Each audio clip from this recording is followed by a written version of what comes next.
Hey everybody, welcome to River City Media. QB1, the founder of River City Media, Randy Cunningham. I'm the Howard Cheney, and our guest tonight is AJ Cazana, That's me, baby. but we Oh, can't see you. man. Oh, there you are. There he is. Hey, So I didn't know I Hey, was there or not. That's me. I that's got the you. better looking Cazana tonight. hey, that Absolutely. that that was going to be my first comment. We ain't going to look at no Fungo Pops No or. one.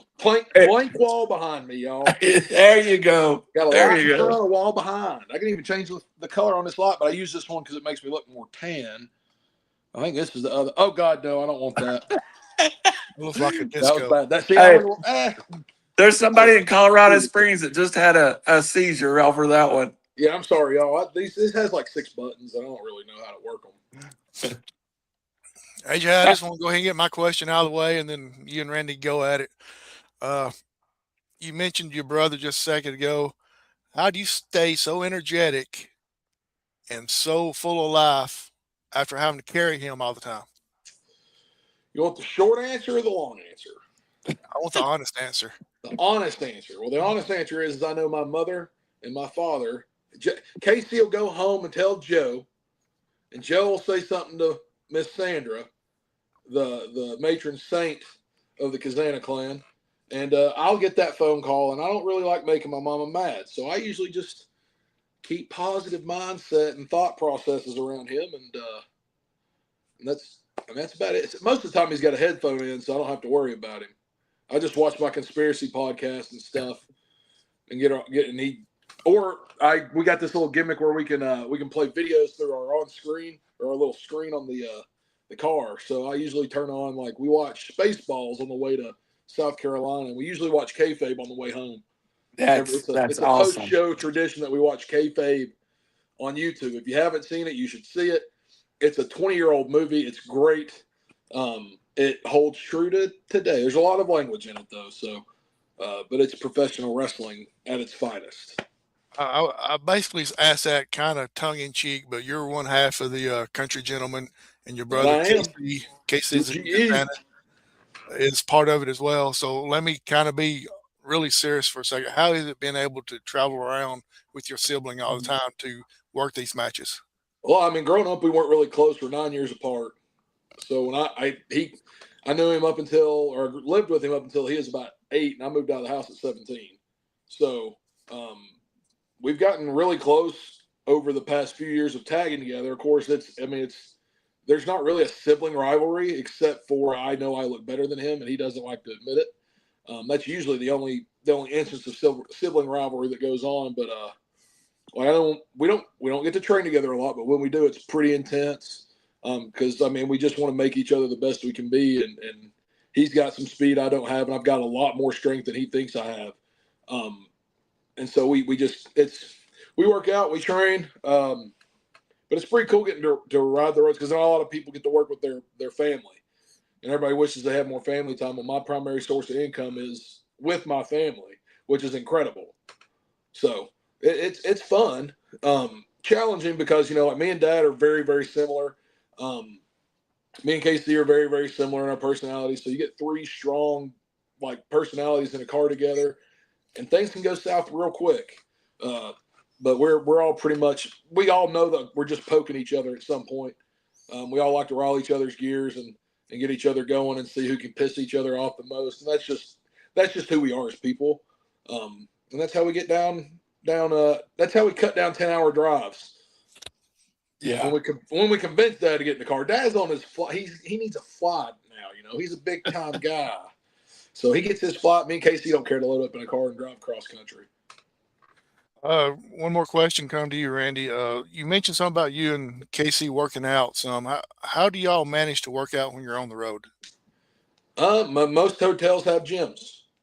Okay. If they don't, most Uber rides are less than $5 to your nearest Crunch or Planet Fitness. Like I'm not a huge Planet Fitness guy. Um, I don't like the feeling when I walk in. It's just a personal thing. I'd rather go to like a rundown, rusted out, old school bodybuilding, powerlifting place. But I mean, we just find places that we can go. We hit a place on the road. We always plan to leave early. Um, if we need to, like if it's a day that I need to work out, and if he works out that day, whatever. like we plan to leave early with enough time. I usually try to give us a couple hours, 2 or 3 hours ahead of call time. So we'll try to get into a town about that long before call time and just find a gym or find a place to eat or find something to do. Worst case scenario, we just go to the daggum venue early and we just go to the venue early. Who's Hannibal? Like Hannibal Lecter? Is that one of you guys? Ain't me. I don't know. Frankie Culpepper, he's a part of the show. He's been on, I think he's been on once, twice, but he watches a lot. So he's never used the word Hannibal when me and Randy's been on. So, well, I mean, I'm going to take that as the way I talk. A compliment. Intelligently and confidently. Hey, he's a former worker. He spent 20 years in the ring, so he gets it. He probably gets it. He gets it. Does he tan his cheeks is what I want to know. For 60-something years old, I would say Frankie probably does. One more comment real quick before we go over to Randy. Heather Price says she be at the show Friday night, AJ. Nice. Sequatchie County High School or Middle School. Sequatchie County Middle School. That's where we're at. For the Slamboree, I believe is what Scott and Matt are calling it. But no, yeah, that's what I do when we get there early. If we don't have a gym, I'll just go there early. I pulled a technique from EC3. The whole grounding thing. I talked to him about the negative ions and the grounding with the earth and how energy is shared amongst everything. And I'll just go walk around barefoot in some grass and stretch and get my mind right, Do a couple squats, a couple push-ups. Nice. KP plays his little DS. So I'm sorry, I misread that. It's Heath Price. I'm sorry. Heath Price coming to Sequatchie County, coming to see Coach Wilson's last outing in the building, without a doubt. Without a doubt. So when you get to Dunlap Friday, come to Dunlap Restaurant. I would rather not wrestle with crap in my britches. Thank you. I've been to Dunlap Restaurant. Free, I'm down. I'll come eat if it's free.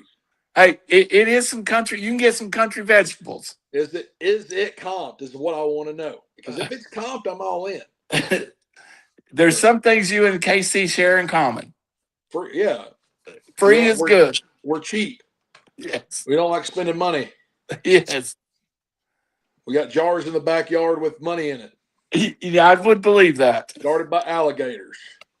Hey, Howie, I'm going to throw something at you probably didn't hear. Me and Mr. Cazana share a school in common. We both attended the University of Tennessee. And Me, Mr. Cazana, or Joe? You and me. We were apart a few years because I'm older than dirt. I'm your dad's age, so just a few. Just few. Just few. But you did play football at Tennessee for a short while. I did. What was that like?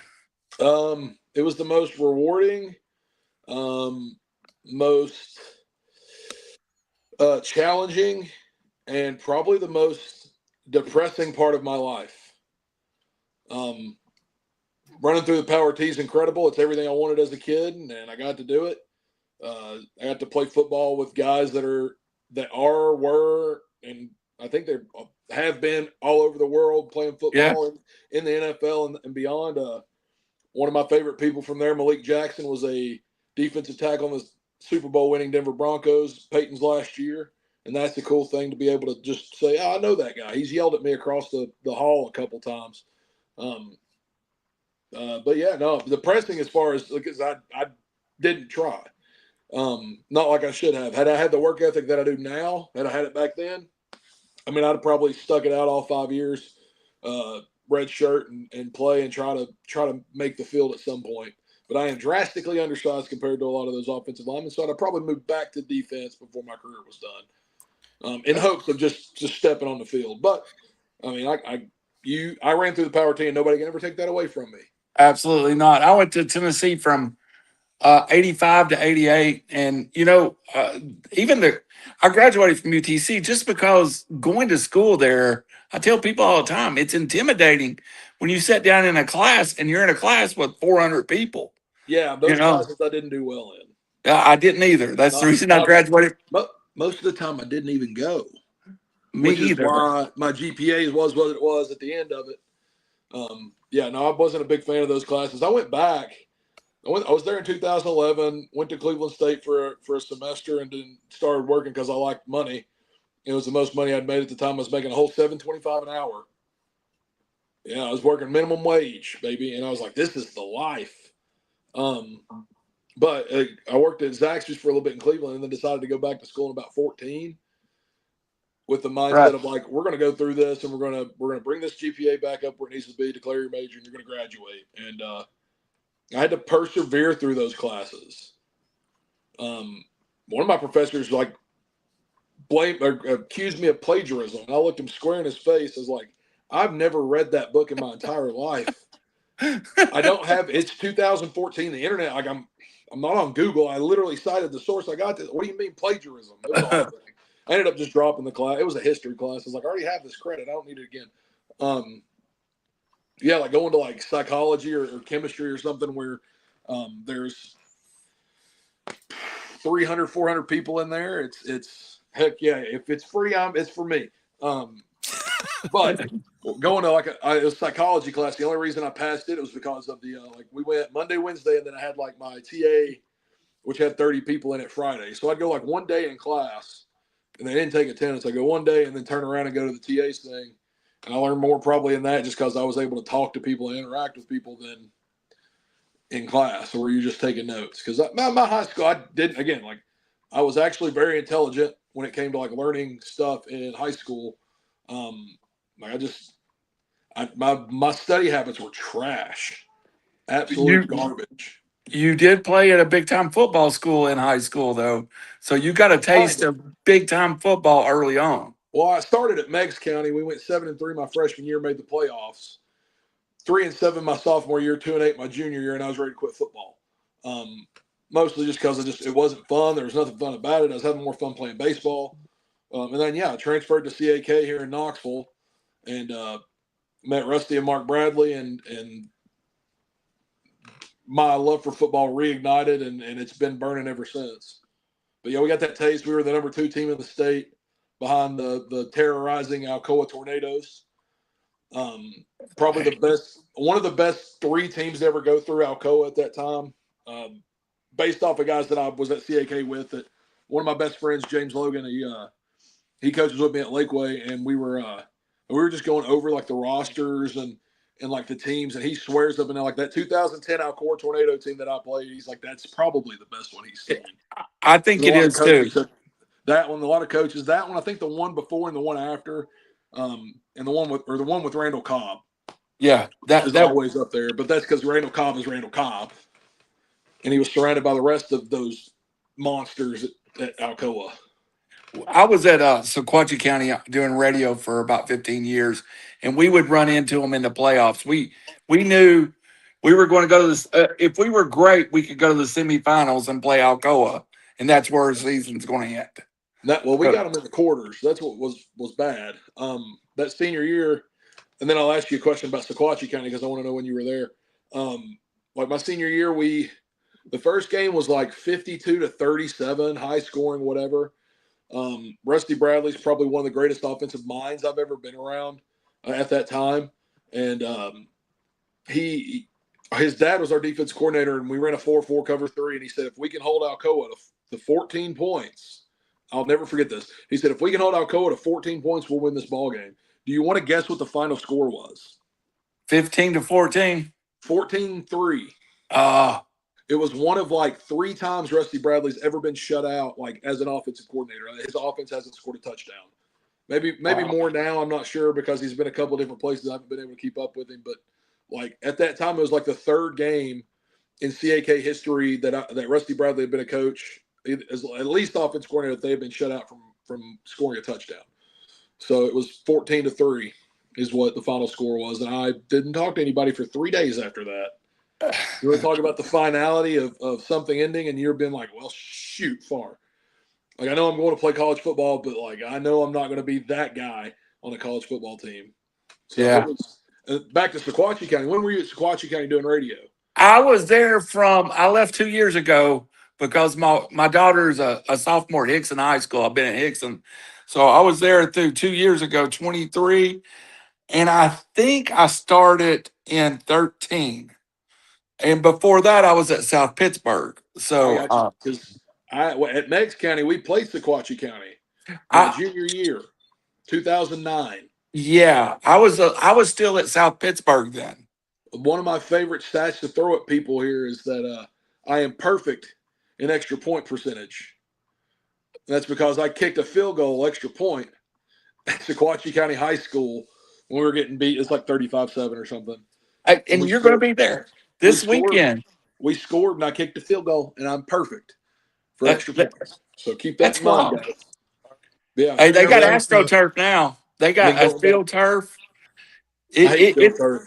it's a lot nicer than when you were there. It's field turf and a $7 million facility. So Turf's real nice, but I don't like turf at all. yeah.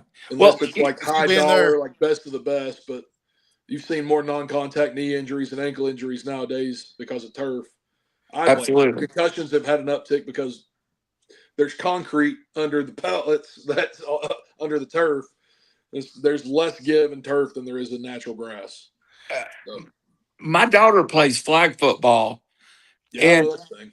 It's I cool. am scared of them playing with no helmets when they go to turf because all you have to do is land wrong Yeah. one time with no helmet.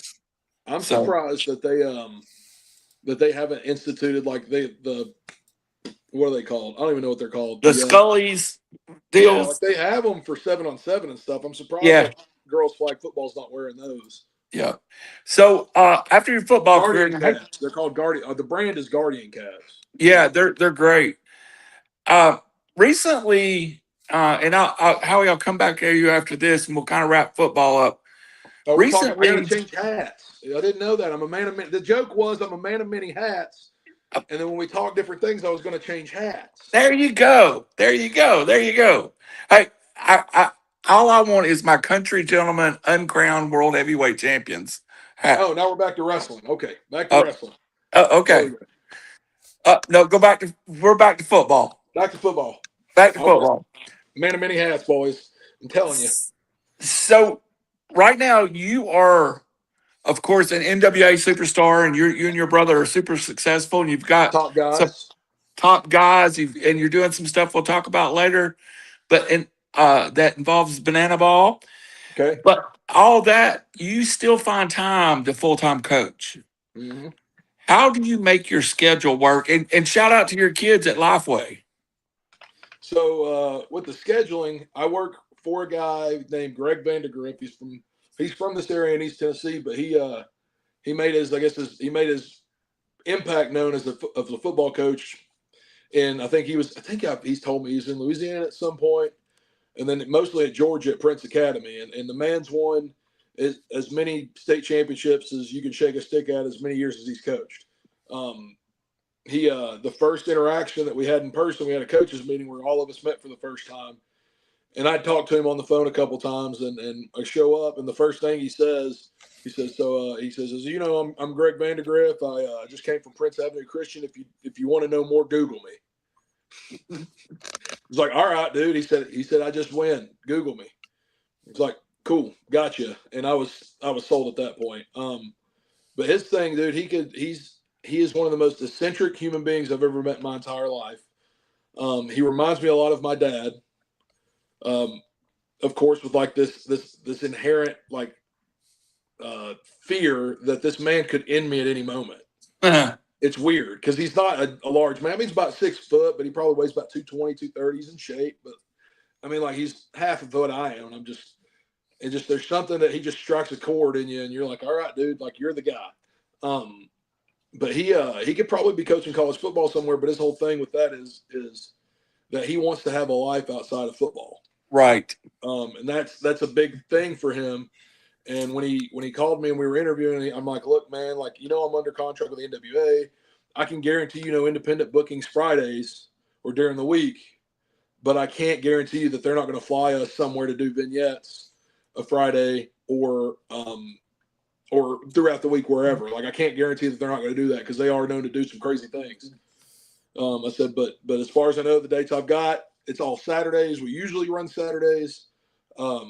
and they'll fly us in day of, fly us home day after. So like I'm here. I may not make the meetings on Sundays, but I can always zoom in and give you my opinion and my talks, or I can text. Like they don't need me. We've got 2 offensive line coaches because 4 eyes for 5 guys is a lot better than 2. So we've got a coach with my buddy James Logan, the guy I just mentioned, Right.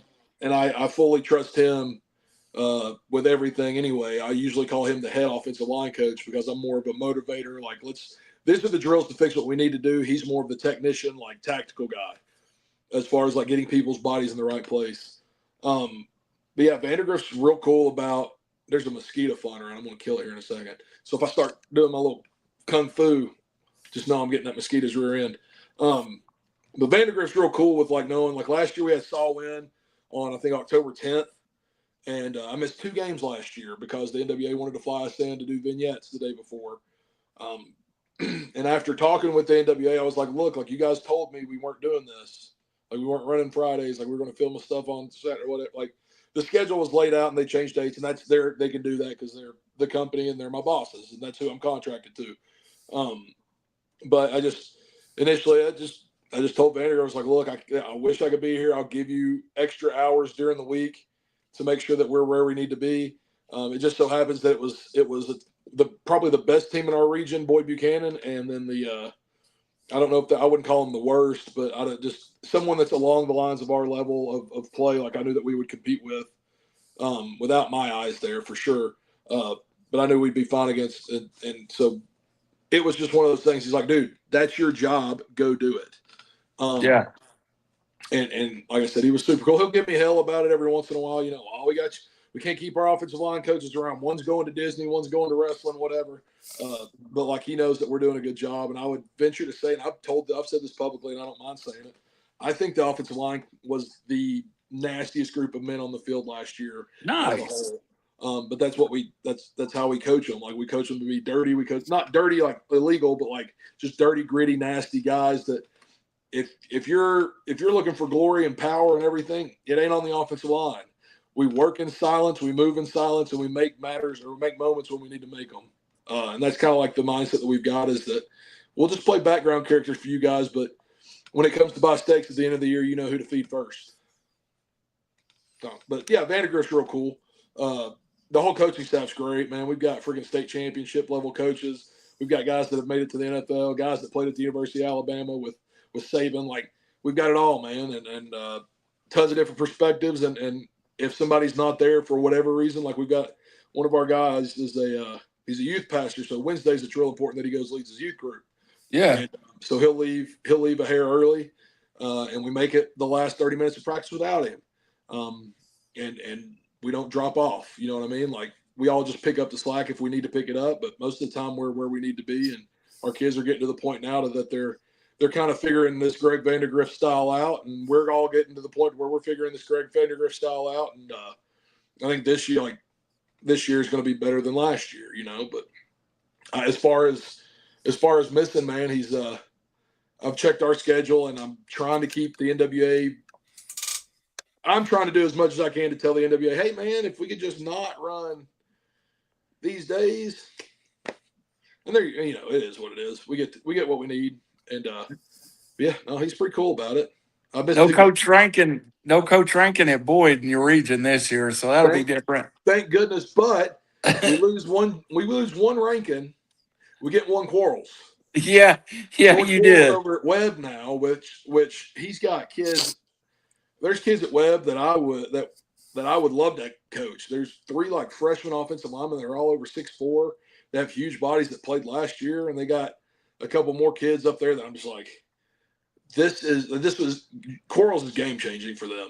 I think if he'll run whatever he wants to run, that spread offense that he likes to run, and the discipline that he's got, they're gonna be tough. And leave him alone and let him coach.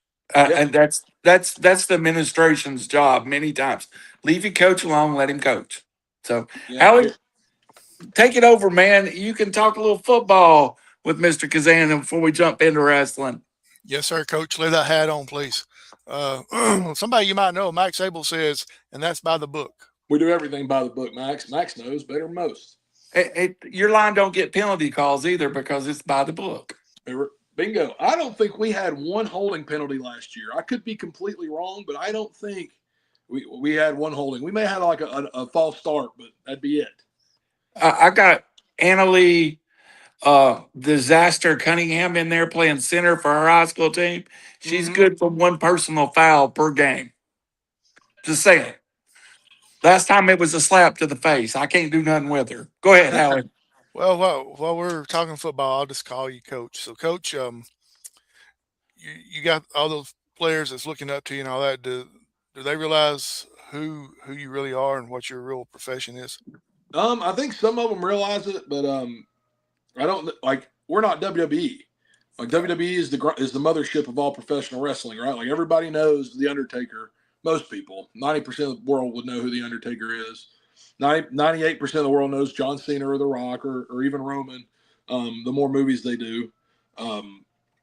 So I don't know if it resonates with them that I'm a professional wrestler that travels the world and does all this stuff, or they just see me as Coach Fritts, who's goofy and hard-headed and gets angry every once in a while. So I talk wrestling with some of them, but like I said, most of them were just there for football and life in general outside of, and that's kind of like why I do coaching, is so it gets me away from wrestling. Like wrestling is my life source now. Like everything I do on social media, everything I do is because of wrestling. And when I got back into coaching, it was to be able to step aside and be like, okay, well, now I'm Coach Fritz. Like I don't do wrestling at all from this time to this time. That's awesome. It's football. So it's an escape, really, that just happens to pay and is something I like doing instead of going to like a 9-to-5 job. Like even I substitute at the school sometimes. Like I'll fill in if they need help if I'm free during the week. But it's an escape from professional wrestling, which realistically professional wrestlers need more than most people, because I think, and I'm not trying to be negative when I say this, but I think professional wrestlers are all kind of mentally taxed and mentally like our mental health is challenged. I won't say mentally weak, but like our mental health is challenged a lot. And I see more people stepping away for mental health reasons really than I do for physical reasons. And that sucks, because like if you just need an escape, like if you just escape from it for a couple hours a day or a week or a weekend, I know like it ruins the algorithms on the social medias, but like it's real healthy. Like I've knock on wood, I've not had to take a mental health break. Knock on wood, I've not had to take a physical health break. And I hope that my career continues like that. My football career was like that. I didn't have any career ending or like season altering injuries. The worst thing I ever did was hyperextend my elbow, and I was in a brace, a very cheap brace pad the rest of the year. After I was out of practice for a week, and then I practiced Wednesday, Thursday, something like I was out of practice for a couple of days, went back and kind of kept low contact, and then went and played Friday. So I like fortunate enough, like my knees, my ankles, my hips, yeah, they hurt, but here we are and we're in one piece. So I think it's a real good thing, coaching away from professional. I don't even know the original question. I'm just talking at this point. The one thing you led me to when you were saying that though is I've been around. I love wrestling. I'm around a lot of you guys, and I talk to you, and I become friends with you. I see the grind that the general public maybe doesn't see sometimes. It's a very physically demanding profession you have chose, and God, countless travel. It's not the easiest life to get up when you're sore from head to toe and get on a plane for 4 hours and in a car for 7 hours. Do you learn to deal with it and just know what you can manage and not manage? I mean, the travel is what hurts me the most, to be quite honest. And it is physically demanding, and what makes it even harder is that when you start out, you're doing it just for the passion and the thrill and the hope, the slim chance that you get to go make a living doing it. And there's a few people doing it for a living on the independent scene. And then fortunately for me, like I'm making a living at NWA. TNA pays a decent living to their top guys. And WWE is the mothership where your minimum as an NXT superstar is, decent, and I mean not livable probably for Orlando by yourself, but that salary here in East Tennessee would do me just fine. Right. But yeah, it's I mean the management behind it is treat your body like a bank account. I heard my chiropractor told me that, and I remember doing a training with Camille at Dr. Tom's. We were getting a workout in. She was in town, and his class came in, and she was there answering questions, whatever. And somebody brought up like the grind, and my chiropractor's like words clicked into my head, like treat your body like a bank account. Like everything you do in life is withdrawing from that bank account that is life or that is health and wellness.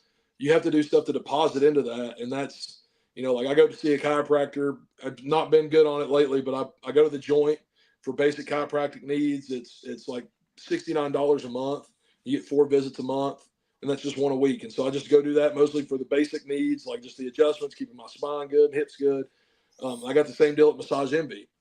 I gotta go get a massage. Now, it may not be the greatest massage, therapist in the world, but the people that I've chosen, like my 2 massage therapists that I see the most, are both really good, and they do really well. And that's what that's depositing into your account that is the bank, or your bank account that is your body. That's awesome. And then bumping and like working out, cardio, bumping, wrestling, training, like that's all withdrawing. So your diet, your exercise at times, like your recovery, like I stretch more now than I've ever stretched in my entire life on my own. I do more core and more stability training for my spine and my neck than I have ever. And that's all just depositing into that bank account so that I know, like, okay, well, I've got this weekend we're flying out to Austin, Texas to go to Round Rock. Hey, Joe's here. What up, Joe? Hey guys, how are y'all doing? I got both hands. I can use both hands. I can use both hands. But yeah, no, man, it's like we're flying. I know we're going to be on the airplane. I know as soon as I get off the airplane, when I get to where I need to go, I'm going to get a quick stretch because I think we go straight to rehearsals because we're flying in Saturday morning. So I'll get like a stretch and hope for the best for the day. And then I'll make sure to stretch before I go to bed and when I wake up, before we go perform and go do our games in Round Rock. So it's the same thing at NWA. Like when we fly in, they've been flying us in the day before to do vignettes, and that's real nice because then I can get off the plane. You usually have a couple hours to kill, so I'll try to find a gym or if we can get to the hotel early and check in, we'll do that, and then I'll just stretch in the room and just try to prevent like my muscles from being real stiff for the next couple days. And then we go wrestle. I get to go to the gym in the morning before we go wrestle. I get to get my stretch, my sauna work in. Like it's just finding time to deposit into your body what you need so you can withdraw when you need to. That's the long AJ, oh no, let's go. Coach, one more question, then you can swap your hats back around to wrestling. Working with these young kids, seniors that someone could be going to play college, do you share with them your experience at UT by maybe a little bit too much partying and not enough studying? I mean, I'm not shy with what happened at UT where like, dude, I left with a 0.6 GPA. A 0.6. You know how hard that is to accomplish? It's almost as hard as a 4.0.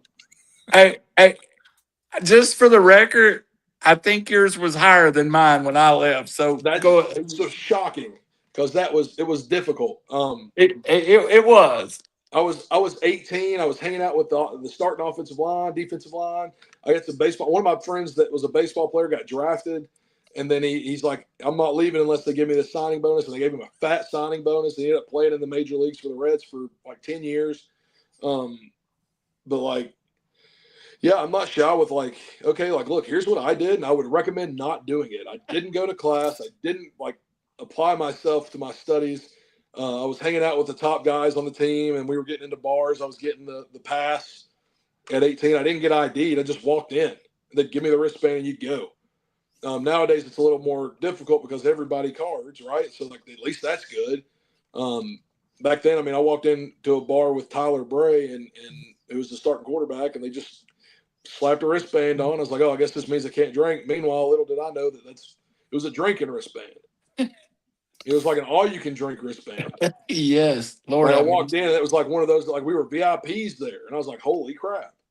And hey, being a star player at Tennessee, it may not resident to a large scale, but you're as big inside the streets of Knoxville as anybody in the world. Literally.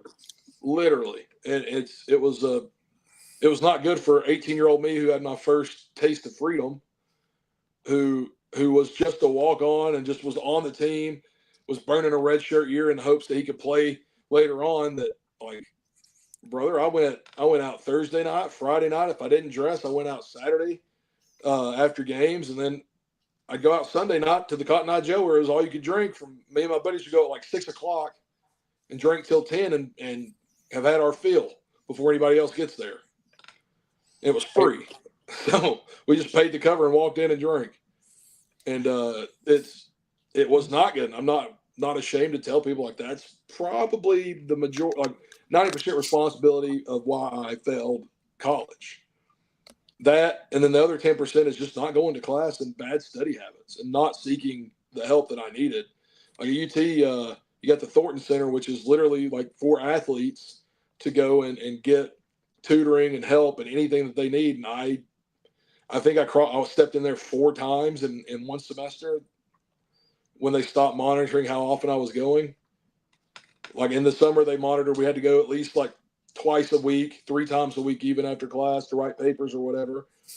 And my grades were fine. And then in the fall, I didn't have to go. They didn't monitor it, so I just didn't. And like I tell kids all the time, like, look, like, take advantage of the resources that they're giving to you. The bigger school you go to, the more resources you have, obviously. But like, even if you're at an NAI or a D3 school or a JUCO, like junior college, like somebody's going to be willing to help you get your grades. Absolutely. And they're going to help you study and find habits that help you and that you can achieve on your own. And I'm not shy about it. I haven't sought anybody out. We've got a couple kids that'll go play college football, I'm pretty sure, after this year, at various different levels. And that's a conversation that I've had with their parents or guardians. And I've said in front of them multiple times, like, look, like if it's not something you want, it's not worth it. You know, so you're going to ruin your, like, I ruined my life. I didn't ruin my life, thank God, but like it could have ruined my life flunking out of college like that. I could have been a little sleazebag and blame the system or blame the people, instead of saying, you know what, maybe it was my fault. Amen. And it's 100% my fault. It's literally nobody's fault but my own. I was paying money to go to school and I didn't go to class. So you could have turned. It's mine. You could have turned into a slime ball. I could have been a slime ball, and nobody likes slime balls. Nobody. Hey, just a second. Hold on, we got one more comment. Then Randy, you can have it. Max Abel says college football 25 is bad on my mental health. That's just because he's in a league with me and KC. That's probably why. Go ahead, Randy. We're not good. I was going to say one thing, and then I want Joseph to talk about wrestling just for a minute.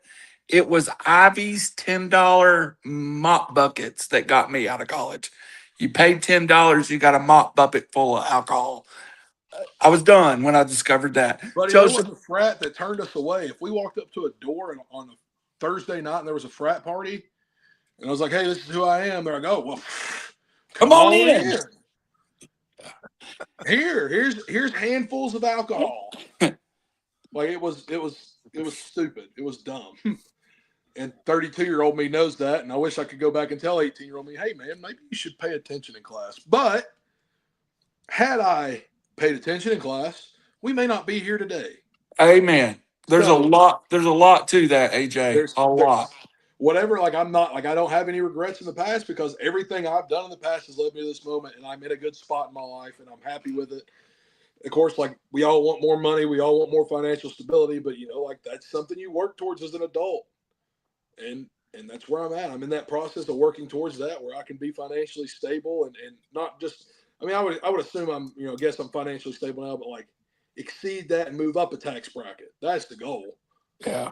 And just for the record for you kids out there, and I know there's a lot, listen, AJ's talking about value of education. I went back after my UT experience and got my degree, and that's what I've lived on. I make a living with my degree, and if I hadn't went back, I wouldn't be doing what I do now. So, like people ask me all the time, like, would you go back and change anything? I was like, well, initially I wanted to go to the Naval Academy and be a nuclear engineer.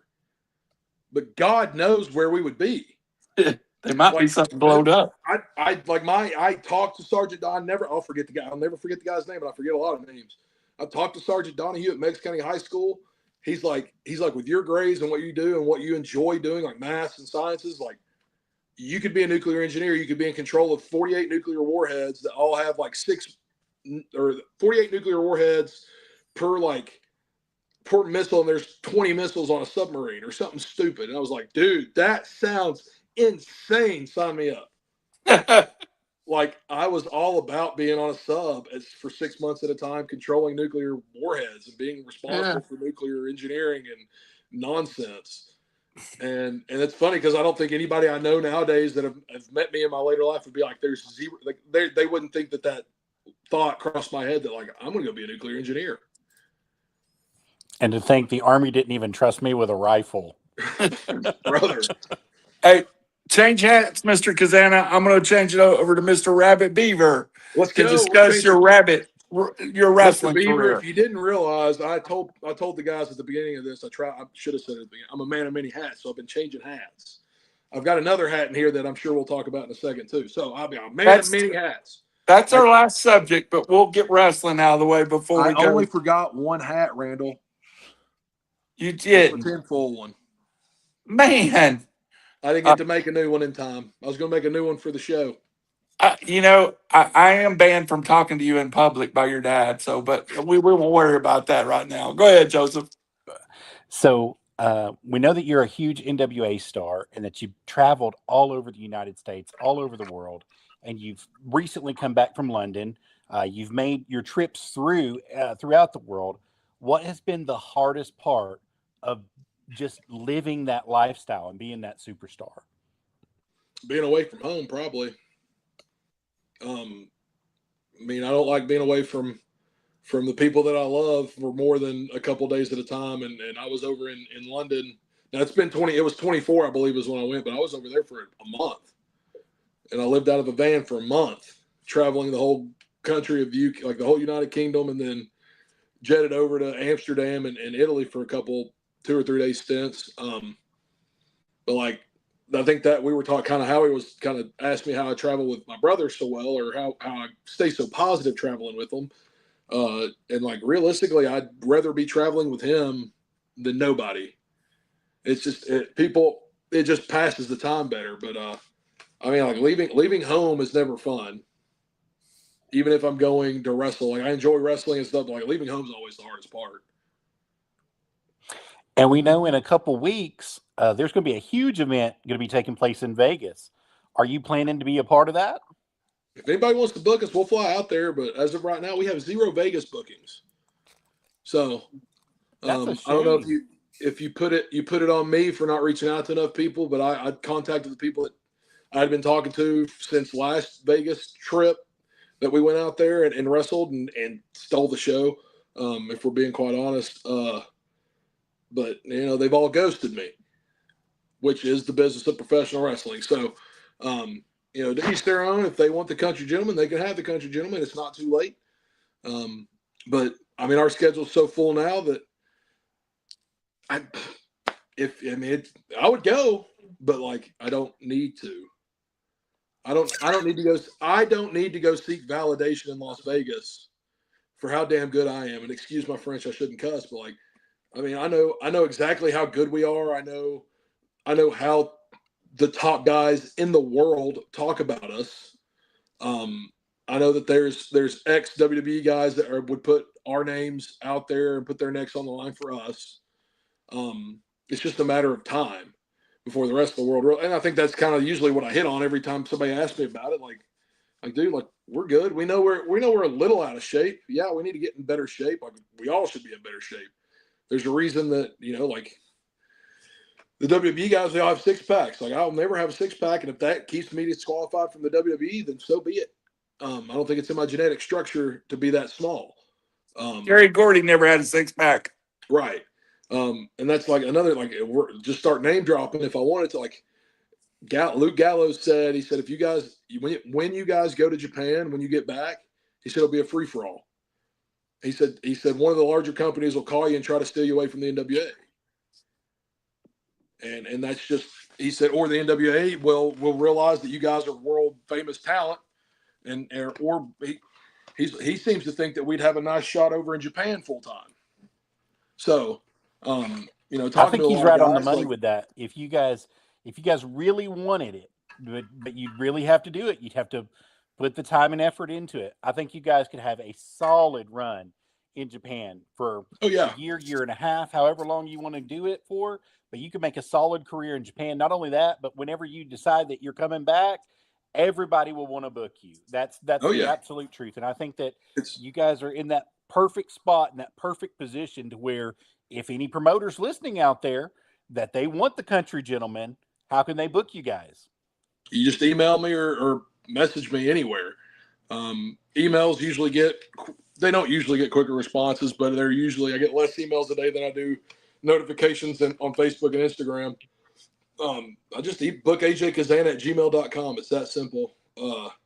Yeah, I tell people all the time, it's like, look, like, and I've had promotions recently hit me up and be like, hey, we'd like to bring you in. Promotions that I hit up in 2021, 2022, before I got with the NWA, and they're like, hey, we'd like to get you in. We just want to make sure like your PO is still this. I'm like,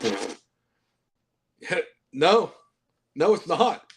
I said, you can pay me that, but you're going to pay everything else, and you're going to get about 10% of what I do. And that's, you know, I hate to be that guy, but I told people in the beginning, like, look, I'm built for this. I'm made for this. This is a career and a business that's been a part of my family for the greater part of 100 years, almost at this point. And we're like, and my brother just happened to get in at the right time as I was doing this. He graduated and he was able to go from graduation as I'm rising and jump train, and now he's rising with me at that rate. So my brother's never had to work for a hot dog and a handshake. And while I was on the hot dog handshake, driving 8 hours round trip for $40, and I was offering that for people, and they wouldn't book us and wouldn't book me, wouldn't book whatever. Like, I'm like, well, I'm sorry that you didn't get me at $40 rate or $150 rate or whatever, but it's not me no more. I'm a contracted superstar. I wrestle for the National Wrestling Alliance. I am officially Billy Corgan's plaything. And if you want me, you're gonna have to. If you want me, you want us. You're gonna have to pay us a little bit. And I hate that, but so is the cost of doing business. Your draw goes up, the value goes up, the payout goes up. Now, that's not saying I won't work with people. I've given people multiple opportunities to book us for different prices and different kind of payout structures. And it's just a matter of somebody being like, "Oh, actually, that's a great idea. I'm going to book you that way." A couple people are like, "Actually, that's really interesting. Let me pass it along to our group, and we'll see what we can do." So I don't think it's ever been done in professional wrestling. Like, I offer, if we can reach, look, you can book the country gentleman for X amount of dollars, and we'll do a seminar. We want to reach X amount of dollars. That's the goal. We're willing to do a seminar. We're willing to sell our own merch. We're willing to do in-ring meet and greets. We'll do radio spots. We'll do whatever you want us to do for 72 hours or so, up until however long you want. Like, I'll go out to a show. If they would fly me out the week of and get me a hotel, I'll go out to a show and help you paper the town. Yeah. Like, we're willing to work for our money. It's just a matter of if people are willing to try it, I guess. So it's like, my goal is to reach this much money. If I've got to do a seminar, sell my own merch, meet and greets, and all this stuff to reach that, great. If we've agreed on set price and if the set price is here and we only get here, you just have to cover the difference. If we exceed that price, which most times we will, we'll split the money with you 50-50 for taking that chance. So like, it gives people a chance to make money. Like, if you take me, Dad, and KC and put us in a ring on a 2-hour seminar, you could charge $50, and you're going to get way more than $50 worth of knowledge. You can charge $30. And if people are dumb enough, my dad's got 40 years in this business. We've got 93 years total of wrestling legacy and lineage. If like, we've got plenty to teach. My brother's a decent little in-ring trainer for as green as he is. My dad knows more about this business than anybody else that I know. It's just a matter of getting him to spit it out. And I'm more of like, hey, this is how I reach out for social media bookings. This is how I talk to people. This is how I do this. I'm more of the go get it kind of guy. Like that's and I think together we would do a hell of a seminar. Being the go get it kind of guy, you spoke about it earlier. You still said that you were running the roads for $40, a hot dog, a handshake, and you ran all over the place. When did that start to move out of the $40 range, $50 range to be where you're at now? Well, the better I got in ring and the bigger presence I got online, especially after being to these towns a couple times or being in these states a couple times, that helps because my reach is larger. Like I'm not reaching as many people as like a Ben Bishop or a Richard Holiday, and that's why they can charge more. Right? Like it's really like your draw is not based off your wrestling ability. And I think people don't see that. Your draw is based off your relatability, your emotional connection to a crowd, and how many people you can actually reach. Ben Bishop probably reaches millions of more people than I do, and he can charge for it because he's got that. He can post, I'm going to be in New York this day, and guess what? More people from New York follow him than follow me, and it's not even close. All right, I've been to New York once. He's been up north multitude of times. Same thing with Richard Holiday. And they're both in ring, both great workers, but they've done the work with Bob Evans to get themselves over online to get their reach through the roof, and now they're worldwide sensations. Even just on social media, if you take wrestling out of the whole aspect, they are content creators that are probably getting paid well from creating content, and they reach more people. And that's kind of how I did it. It was like I just increased my online presence. I'm still doing that to this day. I don't have a ton of followers. I got like a little over 6,000 on Instagram, a little over 6,000 on Facebook. I don't TikTok. I don't really like Twitter. But like I post on there, but like my reach is drastically larger than that, whether who follows me or doesn't follow me. More people are seeing my stuff now than they were 5 years ago. And then on top of that, it's also my wrestling ability has drastically increased. There you go. And I can wrestle anybody on your card. I have the ability to have a good match with anybody on your card. And especially if it's a tag match and I got my brother's input and my dad's input. And we don't mind cutting promos. We don't mind doing podcasts. We don't mind doing interviews for newspapers or social media outlets. So like it's I don't know, man. It's you have to have the right amount of ability to be able to charge more. And then you also have to have a following in that town. You know what I mean? I'm not and laughing. You can charge if I'm bigger in East Tennessee, even though I live here. If I'm moved and I'm bigger in East Tennessee, I can charge more in East Tennessee than I can South Dakota. But then that's where the NWA comes into effect. Mm-hmm. Where like I'm a 2-time United States Tag Team Champion. I'm under Uncrowned contract world with a champion. national company. I'm primed and poised to be a world champion. I've got world title matches under my belt.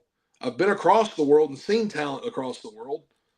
And like now, like with the NWA's umbrella over our already growing social reach and our already growing brand and you know our ability that we can use the name and use the title of NWA to elevate ourselves even more. It's just a matter of elevating yourselves up rungs of a ladder.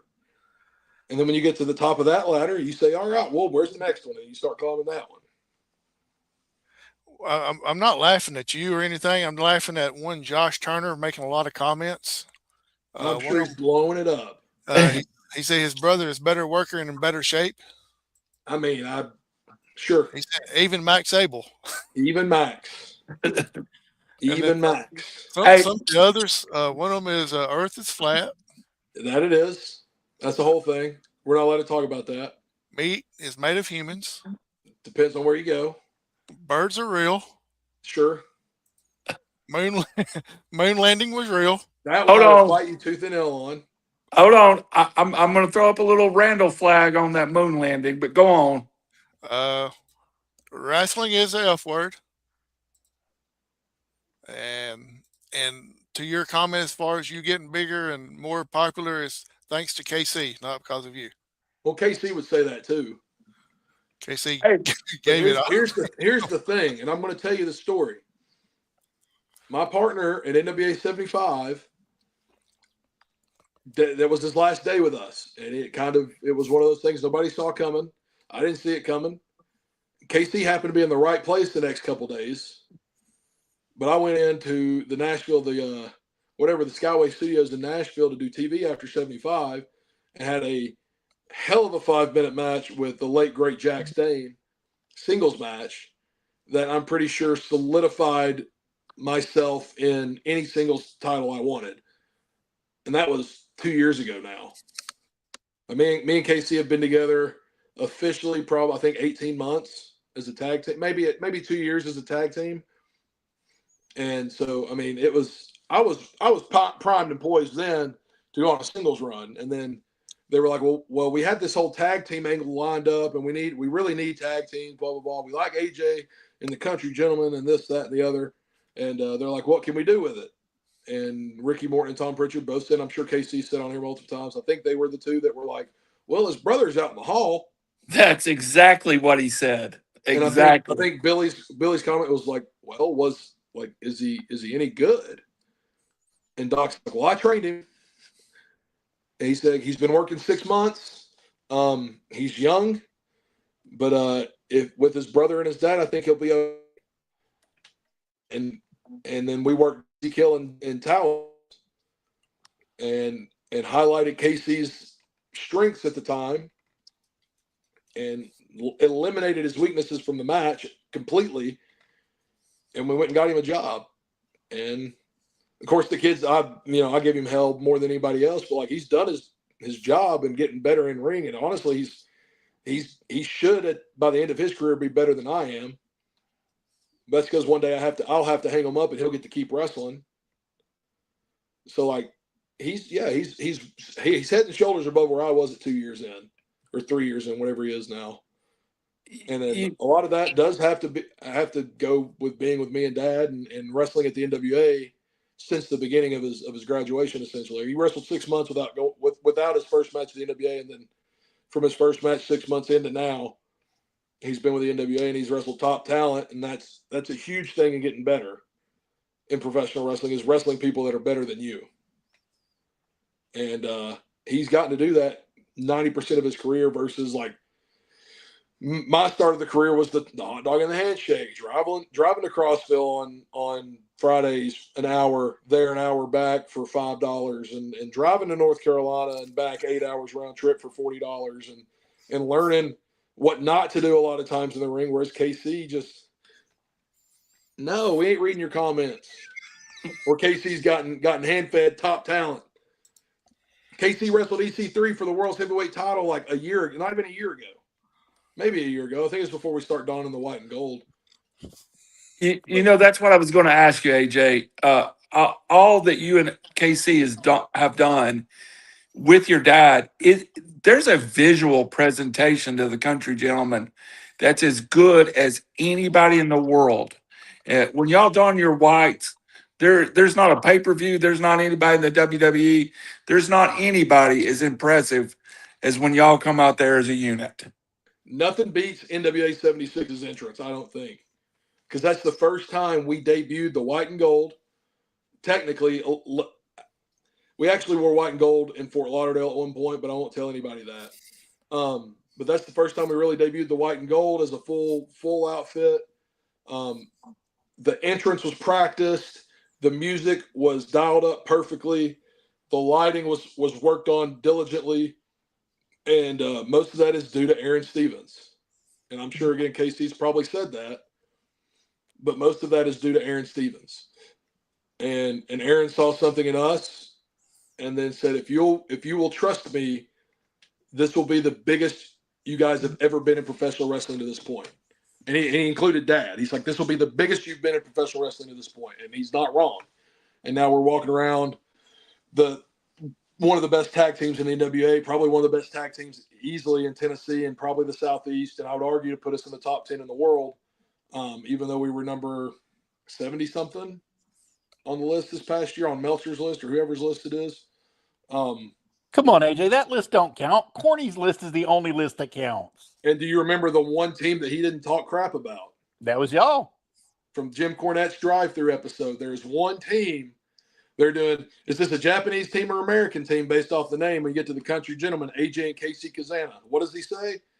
Oh, that's Joe's Joe's kids. boys over in the Tennessee territory. Mhm. They're handling it. Yeah. So we're doing what we're supposed to do. That's all I know.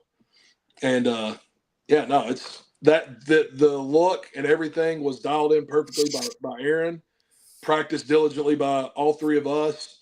We still have to go dad in the right direction every once in a while.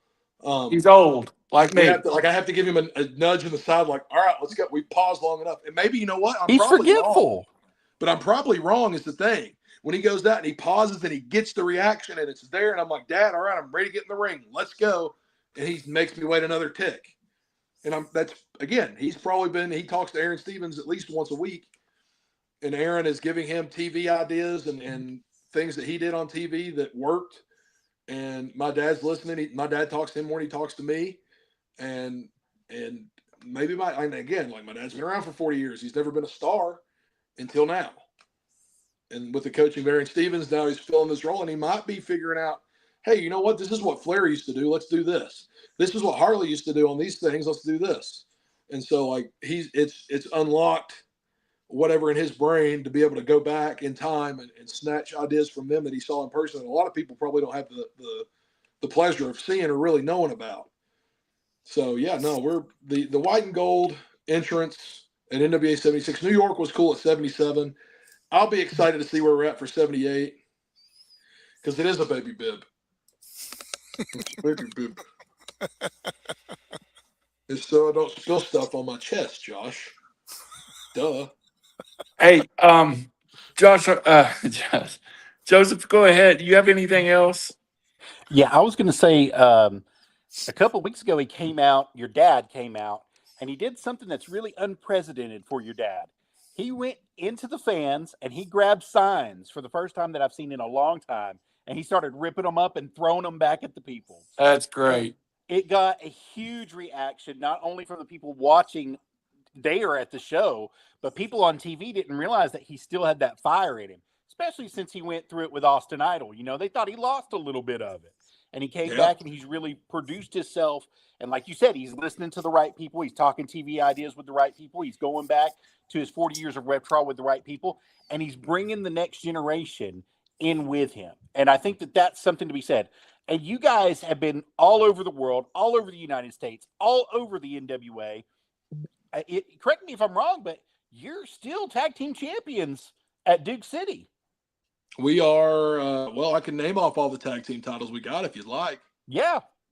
Well, it starts with the most recent out of New Mexico. Yeah, Duke City Championship Wrestling Tag Team Champions. The Chili Champions, I think is what they call them because they got a green and red belt. I took the red one because I don't like the color green. Red matches my eyes better, you know. Casey's got kind of blue eyes, so the green really brings it out.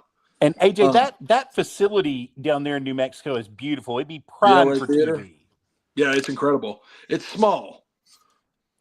Packed out, it sits about 650. You sound like a squeaky Max Abel. No, you don't. He's got half a brain. The locker room, I wish we could go do TV out there. I just don't think we have enough room for the locker room. Of course, we've been in smaller locker rooms, small locker rooms compared to like Tampa. Tampa, we've got free reign of the whole studio basically. And it would be a challenge to get all the NWA talent in that locker room, but we've done it before. We've gotten a lot in less. So I don't know. I'd love to go out to New Mexico somewhere. I think talk to Fred and Hobo Hank out there, and they've got a nice theater that sits about 1,500 to 2,000. Perfect. So like this is just a hair big for us because I think they did a show in it and drew 900 to 1,000 people, and I'm like, what do you? Or no, they were in one that set like 5,000, and they drew like 1,200, and I was like, yeah, no, I get it. That's a fourth of the daggum room that you got, but that's a huge draw, brother. So yeah, I mean, I think there's a spot out for us in New Mexico if we ever get to go out west. But we got that title. We got the Viral Pro titles out of Augusta, Georgia, currently. The Appalachian Mountain Wrestling titles. Took him from the Good Brothers. Well, we had them. We defended them against the Good Brothers. Good. Defended against the Good Brothers. Yeah, Sorry. we beat the Good Brothers cleanly. No cheating whatsoever. What other ones do we have? We got the Wrestling for a Cause tag team titles. And I think we got the Bubba Amick titles, but I don't think he's running anymore. There's Let me tell you that I'm And I thinking, think soon you're going to have the NWA World Tag Team titles as well. if the world does what I want it to do, yeah. As long as the uncrowned. Illuminati doesn't take me out first. Uncrowned. My brother doesn't like that I've been doing that a lot more lately. I think it's hilarious, personally. Yeah, we that is the next set of gold on the horizon for us. That is where our eyes are set. That is what I train for. That is what I work for, to be the National Wrestling Alliance World Tag Team Champions and to bring those belts home and repartner them with the NWA World's Heavyweight title, who is held by Billy Silas Mason here in Knoxville, and give Knoxville, Tennessee the championships that it actually deserves. And up in Dayton last weekend, your tag team partner. Yeah, Was my tag not- team partner. You guys want to hear a fun story about the first time Silas Mason stepped foot in the NWA locker room? Absolutely. It's not real. I mean, it's a funny story. This is for you to imagine what could have been. But this was pre-Anthony Andrews and pre-KC Cazana. KC was still in college at the time. But we had Always Ready, I believe, in Knoxville. No. I think, yes, we had Always Ready in Knoxville. And then we had to go to Nashville for TV for a couple of days or something. And we something along those lines. And Silas he came to Always Ready. He got a spot with Pollo Del Mar against, I believe, Luke Hawx. Impressed the office there. They said they wanted him at TV. He did what he needed to do to get there. He rode with me. And we got there, and I believe we were first and second match. I was still doing singles at the time, so it may not have been Always Ready. It may have been Always Ready. I don't even remember. I wrestled Magic Jake at Always Ready, I believe. Who doesn't matter. We were singles wrestlers at the time, and we get there. We were like match 1 and 2 of the day, or we were right after each other. I think I wrestled in a triple threat against Odinson and Judas, and then got my talking to from Medusa, who was my agent. And I said, "Excuse me, ma'am," because she would, like, her agents usually do this thing where they'll pull each wrestler to the side and talk to them, as well as like talking to them as a group. So she was doing that. I said, "Hey, can I go last? Silas is one of my best friends. I'd really just like to watch this match. It's his first match here. He's wrestling Trevor Murdoch for the world title." So I watched it, and like, he went through the match, great match, whatever. He comes to the back, I load up on him. I go over and see Medusa. We're talking, okay, cool. I dip. I go to start changing out of my boots. I already got one boot off. And somebody had sent a runner back there that said, "Hey, Medusa wants you at Gorilla." And I was like, "Oh, who did I piss off? Like, what did I say? What did I do wrong? Whatever." Well, I'm running up there. I say, "Hey, I'm here. What you need?" She said, "Take your shirt off." I'm like, "All right, dude, anytime Medusa tells you to take your shirt, you do it. Boys, if you're wondering, you guys are all supposed to laugh at that. But anytime she tells you, you take your shirt off." Okay. Yeah. Took it off, and she said, "Good, go stand next to Silas." Okay.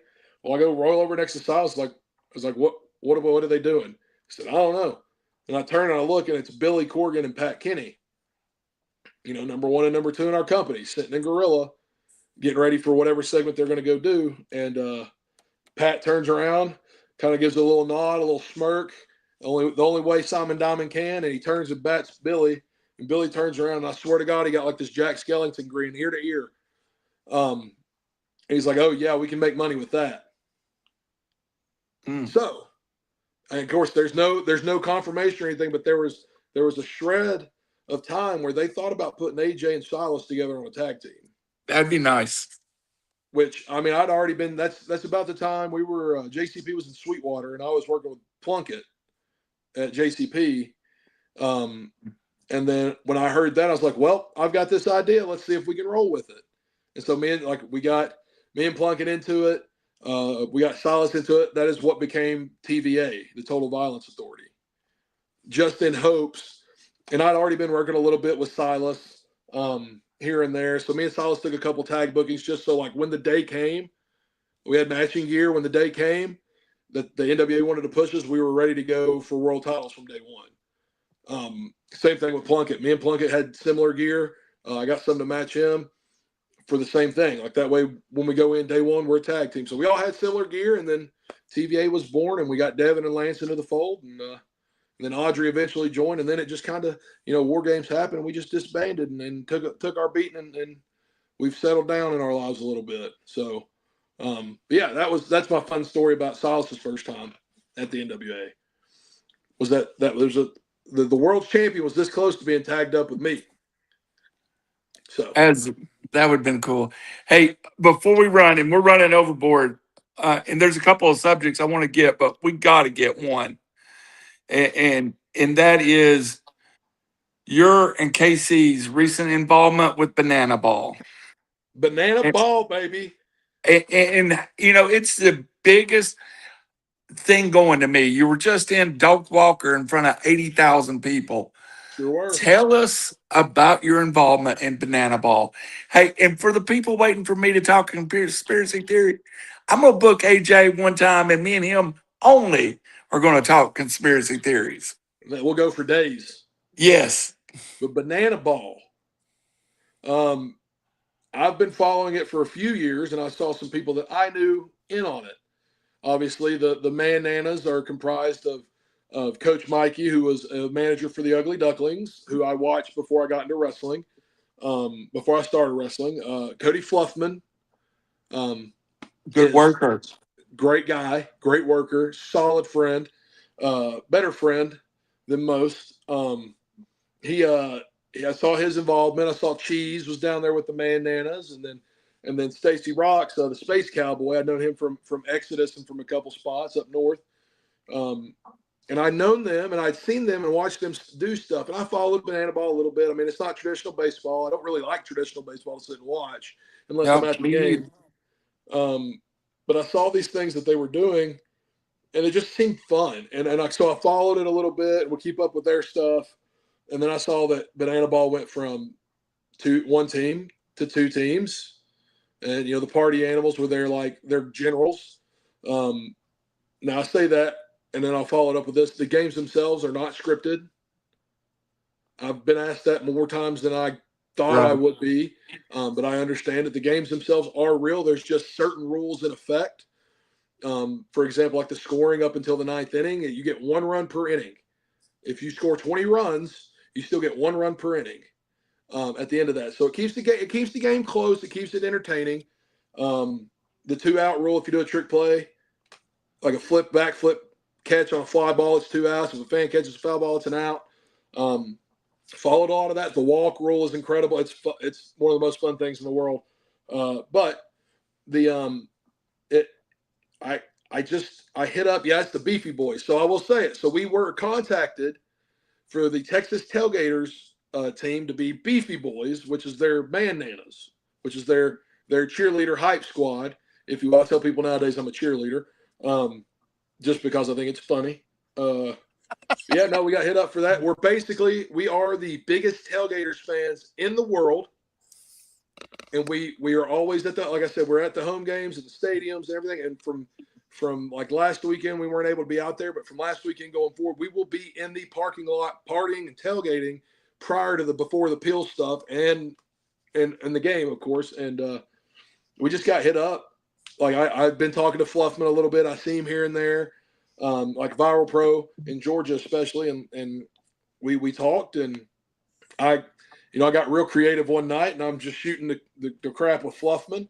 And old Fluff, I'm like, dude, here's a great idea for a team if you ever get the chance to pitch it to anybody. I said the Scruffy City Shiners. Up here in the Appalachian Mountains, I know there had been talks about the baseball stadium up in Kodak, the old Smoky Stadium, blah, blah, blah. I was like, dude, I said, it's there for me. I've got the costume idea and everything. But I talked to Fluffman. He's like, actually, he said, your name's been dropped multiple times by multiple wrestlers. And the more wrestlers that get in, the more times your name get dropped. And talked to the professor, the young professor, about it. And he hit us up. Coach Mikey hit us up, Rad Bod. And they said, hey, like, we've heard your names. were interested. We were just waiting on the right moment. And that right moment just happened to give itself to us this year. Who better to portray Beefy Boys than the country gentleman? That's the truth. So you've got 3 country gentlemen on the Beefy Boys team, and then 2 mariachi montañas. The 2 brothers on the left there are from, I believe they told me Vegas. Wrestlers as well, brothers, do a mariachi gimmick. And I got them to send me some matches, and I'm bought in. I want it. I'm going to wrestle them at some point. Nice. But yeah, no, it's like that's the group of boys and men. That's the group of men that get to portray the Beefy Boys.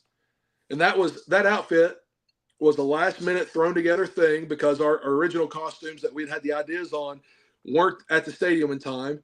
So like, what can we do? And we're all just throwing ideas. It's like, well, I said, well, I would go to Farmer's Tractor Supply and try to find overalls, one, or go to like Walmart and just get the cheapest Wranglers you can get, and we'll cut them and we'll wear jorts, and then like cut off. And then I think Anthony was wearing a cut off jersey that he had actually made, which is impressive enough. I knew Anthony could do all this cool stuff, but I didn't know he was a seamster as well. Like he made his jersey, and I looked at it.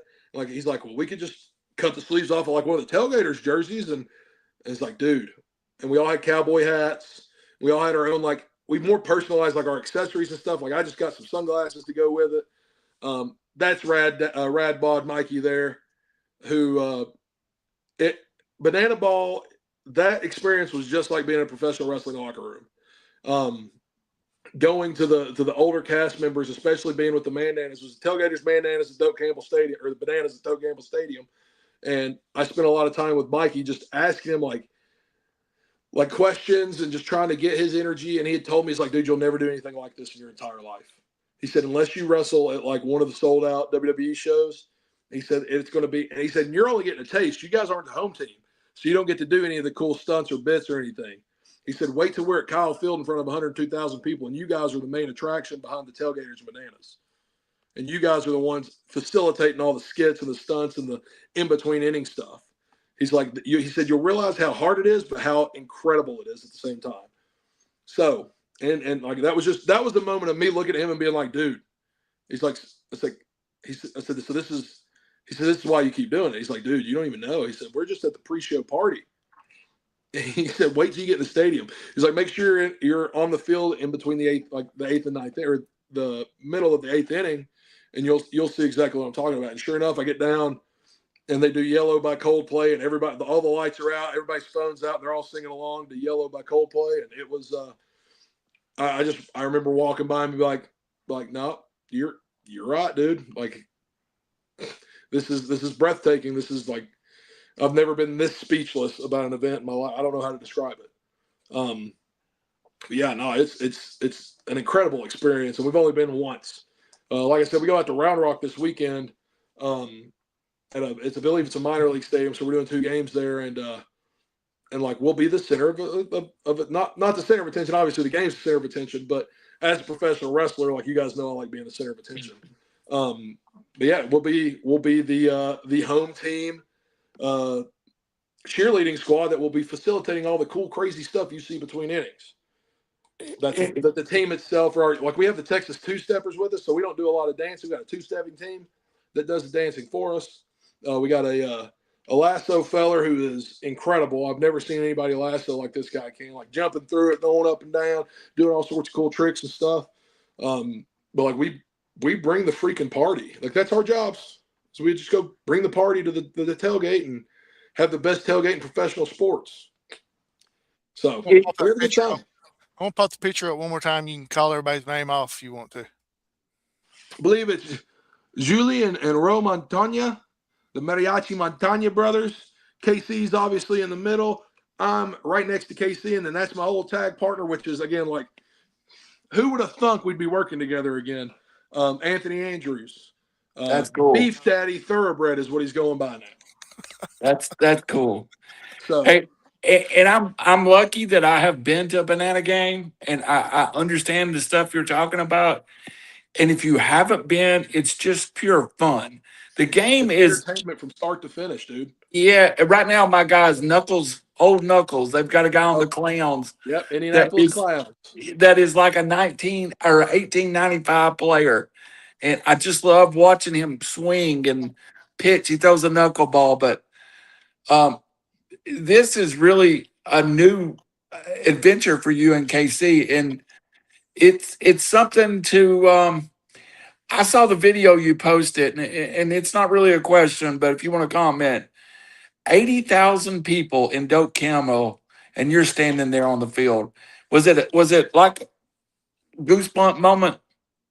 It was yes and no, because like I said, we weren't the home team, so we weren't like the main cheerleading squad doing the thing. So we went and walked around the stadium, and they had tons of mascots and tons of cast members like us, and tons of they had all the cheerleading squads, and they had a lot of players there on the upper decks and lower decks just interacting with people. So I literally signed more autographs that day than I've probably signed in my life.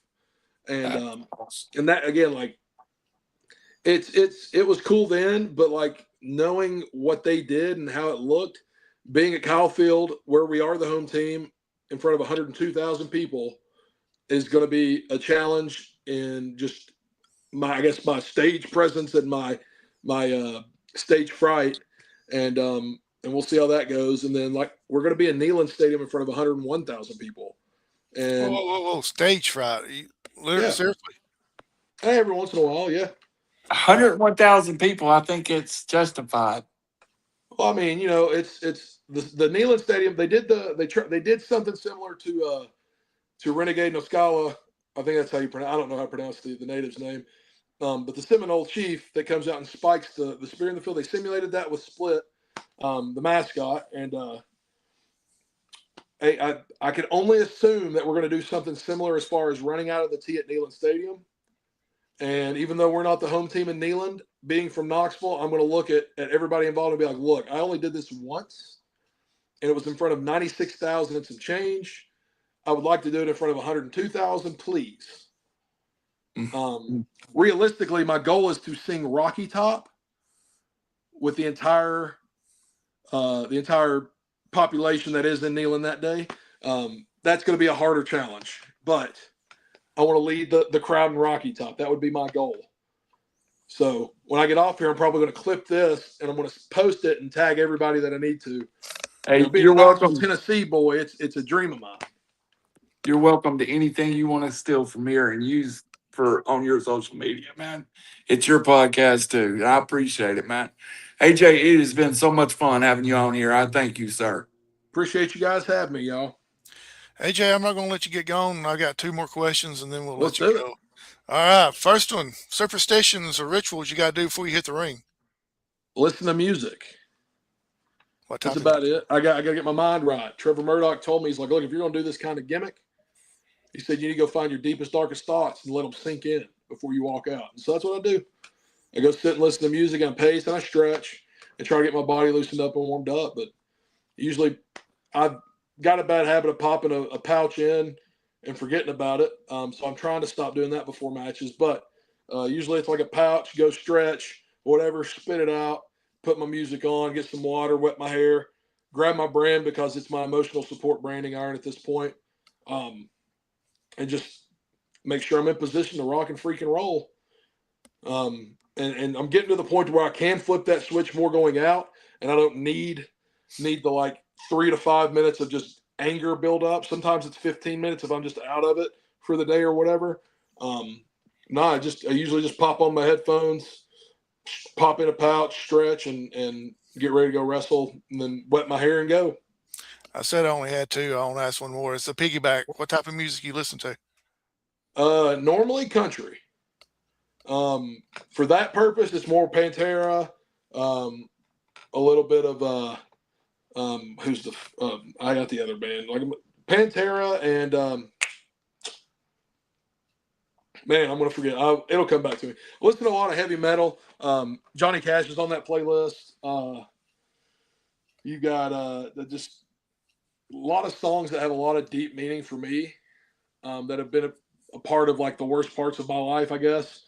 And just stuff that like like Jekyll and Hyde by Five Finger Death Punch is on there, just because like you have to flip that switch. You have to go from Jekyll to Hyde when I'm going to walk in there. I'm the happiest go luckiest guy in the locker room, and people love talking to me. But as soon as I go out and like flip the switch, like I gotta be Hyde.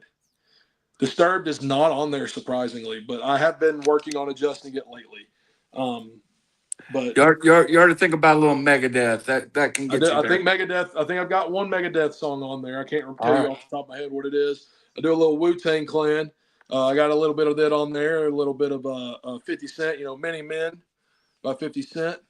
Because there's many people out there that wish maybe not death but failure upon me, and I'll be danged if I let that happen. So, lots of stuff like that. And then even that. Dude, most of the time I go to my workout playlist, it's got everything from freaking Disney music to Megadeth and Pantera and new age screamo metal music that I don't even know the name of the bands. It's just like the way the funky chords sound. You know what I mean? Gotcha. Absolutely. Wu-Tang's been my thing lately, though. Since our shirts dropped, the country gentleman ain't nothing to mess with.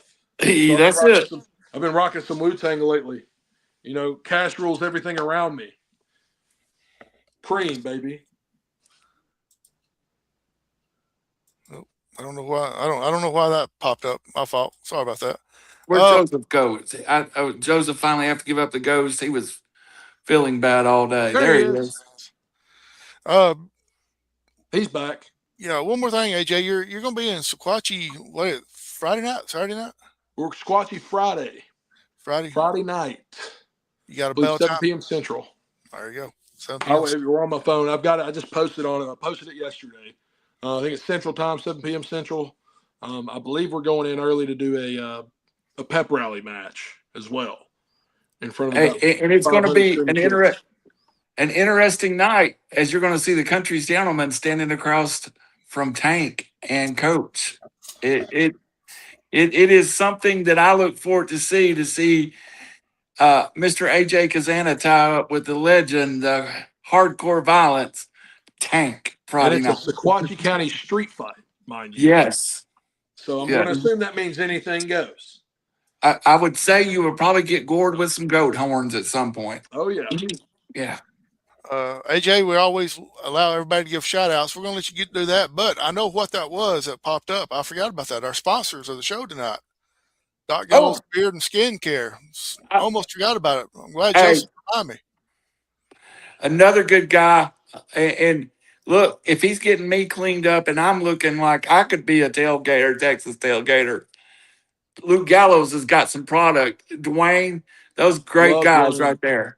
I've worked with Dwayne. I got God, man, I wish I could remember the code off the top of my head. I actually have a code with Dwayne. I've been trying to get soap. It keeps slipping mine because I got early onset CTE. But you guys tell me if this would be a good commercial. All right, ready? For Dwayne. And if he hears it, great, and he approves it, good. Me and Casey on the road. Okay, we're driving. It's post-show. All right? It's like the day after. I don't know. I just stink. That's all. It's just, you can see the stank coming off of me.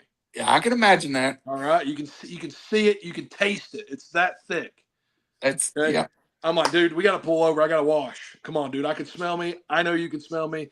Get me out of this car. And there's a stream right here, dude. I'll just pop in it. Take me 10 seconds. I'll be done. Give me 5 minutes. Cool. We'll be good. So it's just me in this like mountain stream in just swimming trunks. Or even my wrestling trunks. And I got a bar of soap. I'm just. And then there's 2 hikers that walk by and they go, "Oh my God, that's that." And they do the quick take and they go, "Is that Sasquatch?" And then I just turn and do the Sasquatch pose. And then we go to the card, the product card of this is the brand of, Bryant Hill Soap Company. I like it. What do you think, Joseph? I think it's $1 million ideal. Hey, I think you can get that off if you pitch it to shopbryanthill.com, who is our current sponsor for RiverCity-Media and also Wrestle Talk with a Rabid Beaver.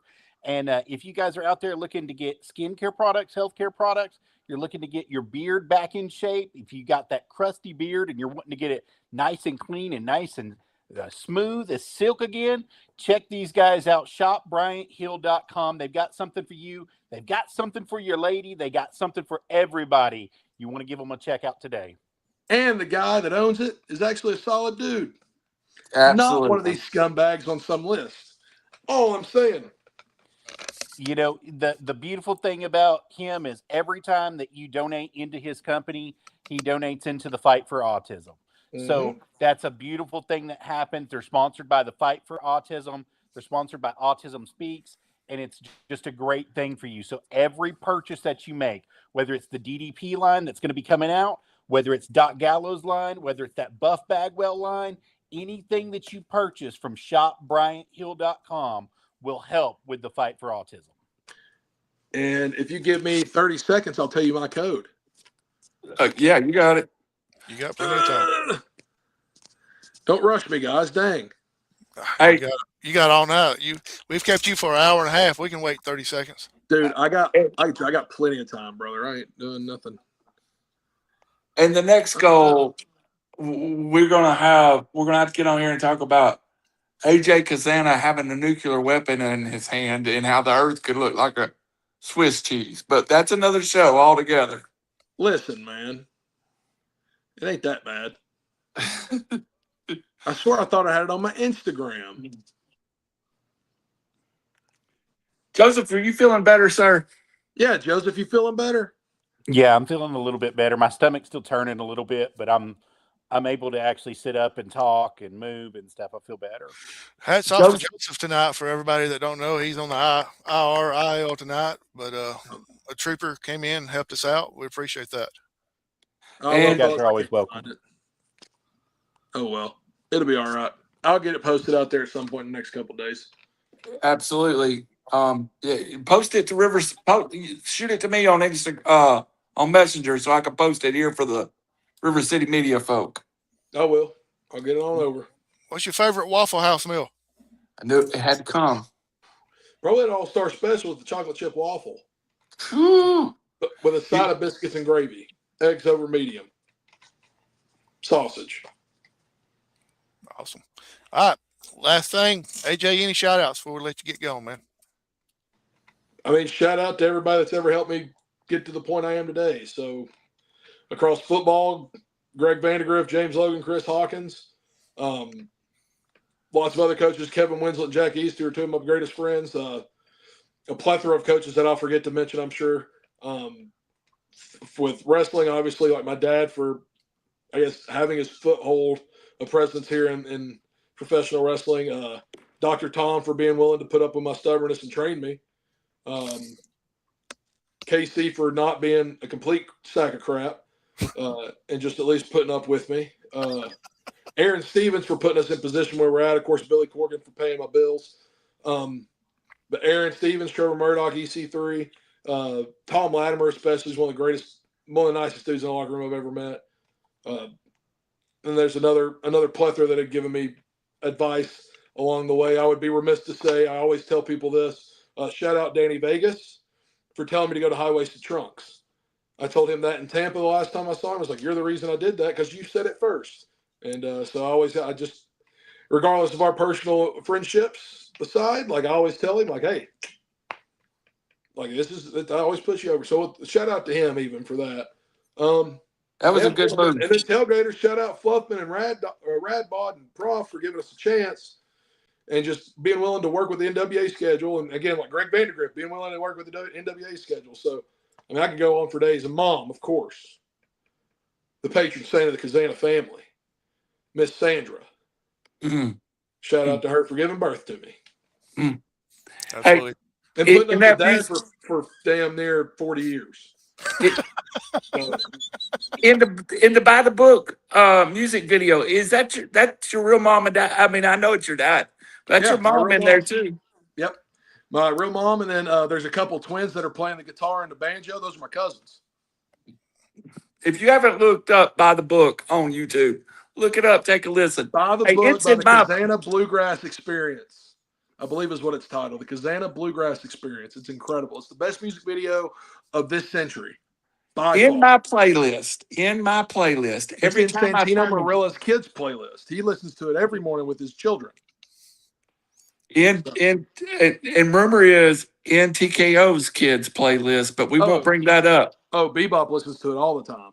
I'm just saying. He makes reference to it all the time. He's like, that's not by the book, Dad. I'm just saying. I love you, Josh, but Bebop loves him some By the Book.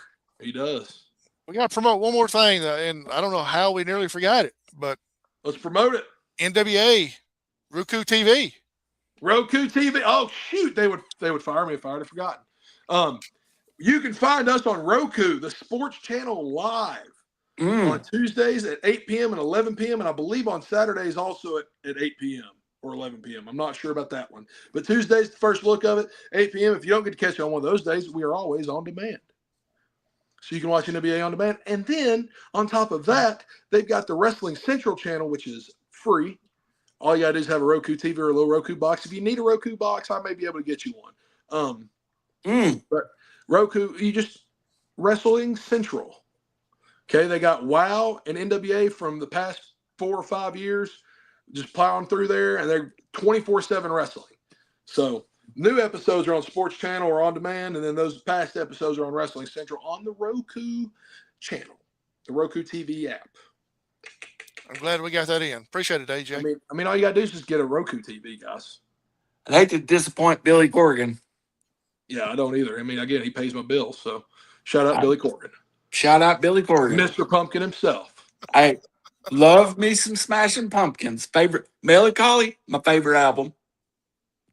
I never heard him until Guitar Hero, and I told him that in St. Louis, and he said, "You would be surprised how many people's told me that." So I was like, "Thank God I'm not getting fired today. Give it time." Yep. Guitar Hero made him famous. Well, probably about 7 million sales too. I'd say it probably made him famous with my generation, or the one right after me, because there's a huge age gap, and this will be the last thing, and you guys can cut and do whatever you want. But there's a huge age gap. There's like Randall's generation. We've already established me and Randall are pretty far apart. I'm like Golden Boy Joe Cazana. I'm his age. So like that generation of people, and maybe I believe the one like in front of you that's a little older, caught the tail end of theirs. To your generation, maybe the one a little after, and then there was a huge gap between like the millennials and what the Gen Xers, I guess, and whatnot, and then like KG's generation, the tail end of his generation, and then the younger ones are all at Smashing Pumpkins concerts. Like it's we did the tour with them, and it was like Dad's age and then younger than KC, and I was like, this is weird. But I appreciate it. I appreciate the healing of music. So hey, be honest with you, I grew up on the Smashing Pumpkins. I listened when I was in college. It was one of my go-tos. I still got the CD down in the basement, the original CD. It's great music, and Billy Corgan is a great musician, and thank God he took that money and put it to wrestling. So we have more than one product now for people that want an alternative to the WWE product like me. NWA is just a simple wrestling product that's easy to follow for any new person that decides to watch it. Yes, sir. On any given day, you'll have good guy versus bad guy, simple to follow matches, simple to follow storylines. Some get a little difficult, whatever, a little more in depth, but I mean, it's easy for somebody to just turn on the Roku TV and try by and watch it. So, and not only that, but if you show up to an event, it's affordable. It's affordable for your whole family to go to. That's the big selling point for me is Banana Ball is affordable, right? Yeah, they keep their tickets at a specific price. They just released their second live ticket site that is sanctioned by like the Banana Ball people for people to resell on there for face value. You can't charge more. Like we try to outdo these scalpers, or whatever. NWA is the same way. We try to, and I got to have this talk again. Like my perfect place, and we're going to start doing it at NWA JCP, is to incorporate some of Banana Ball's fan first values into professional wrestling. Amen. And be affordable. Wrestling's really affordable. Independent wrestling has not changed its prices in 50 years. The price of tickets nowadays does not match the rise of inflation that we've all seen. Versus again, the mothership WWE can charge as much as they want for tickets. Ringside tickets nowadays are like $500-600. I went in 2017 as $100 to sit row 6, hard cam side. Like I'm on the camera the whole episode in Raw, and we had 5 tickets that we paid less for than you would pay for one ticket now. As far as the NWA, again, very affordable, especially at our TV tapings in Tampa. Most of our anything's I don't think our face value tickets increases over $50 very often. So in today's time and age of everybody looking to cut money on their entertainment and stuff. We're trying to keep an open mind and let people know that, look, you can come to NWA. We have a home for you. And there's not a bad seat in the house in Tampa, in Ohio, in Duke City. There's not a bad seat in the house in Texas. We're in Wherever you 40 go Texas. to see It's the one of the NWA, it's one of the beautiful, best. and you can get a clear view of anything you want to see anytime. And right here at our home for KFW and JCP. Where else can you go see that 10 pounds of gold that I grew up knowing as the World Heavyweight Championship? Just the territories right now. He's on his Thrill the World territory tour. Amen. So, and we're don't think we're not building to an AJ Cazana Silas Mason world title match in or around Knoxville, Tennessee. I'm there. If Billy wants to make the money, it's there. It's And we've told him. And if not, we'll go make the money ourselves. And I've told him that. It's like, if we can't find a place for NWA in Knoxville, then we've got some places we can run smaller shows, and we'll pack the house, and we'll have AJ Cazana versus Silas Mason for the 10 pounds of gold at some point. Been a long time since they've been a show back out the Knoxville Civic Coliseum. Mm-hmm. AEW didn't do it. Yep. I bet you Silas Mason and AJ Cazana could get awful close. I bet we could get close. If we promoted it right and surrounded ourselves right, I bet we could get close. As long as you keep those two Henry sisters and the kendo sticks away, it'd probably be safer too. As long as they stay away from me. They have to be on the card. They have to be on the card. They do. I mean, that's and a former realistically, world. they should be world champions too. Yeah, I know they're going through their stuff, and they're doing. I don't know what's going on in that family. I don't know what rift we caused, but there's a world that probably isn't very far off where you've got the world heavyweight title, world tag titles, and potentially world women's tag titles, or world TV and world women's championship, all based in Knoxville, Tennessee. All in East Tennessee, yeah. And you want to talk about a show that would sell out the Civic Coliseum for the first time in God knows how long, or Freedom Hall up in Johnson City, or William Blount High School out here in Blount County. Yeah. Well, AJ, your dad helped host a show a couple years ago in Knoxville, and it sold the entire high school out that it was at. It was at Carnes. Sold the entire high school out. There was standing room only available. So the people are there. They're wanting to see it.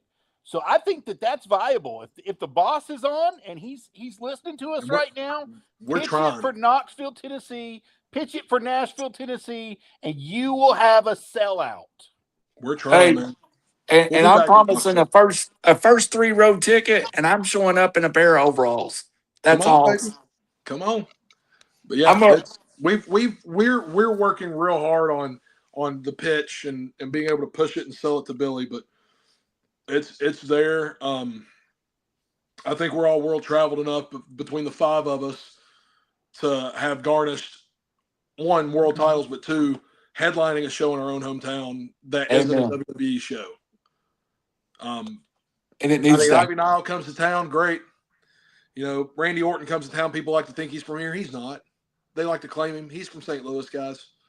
Yeah. But, you could have the next I'm just saying, you could have a lot of world champions here in Knoxville before it's all said and done. Hey, it's like 30 years ago when you'd get Terry Gordy in Chattanooga. It's hometown boy home. And the sad thing is the rest of the country will boo us, and as soon as we step foot through the curtain in Knoxville, the crowd erupts and cheers. Yeah. So, it's real tough on a good guy. Somebody's supposed to be across the ring from us when we're supposed to be getting booed. AJ, we appreciate it, man. We're going to let you get off here.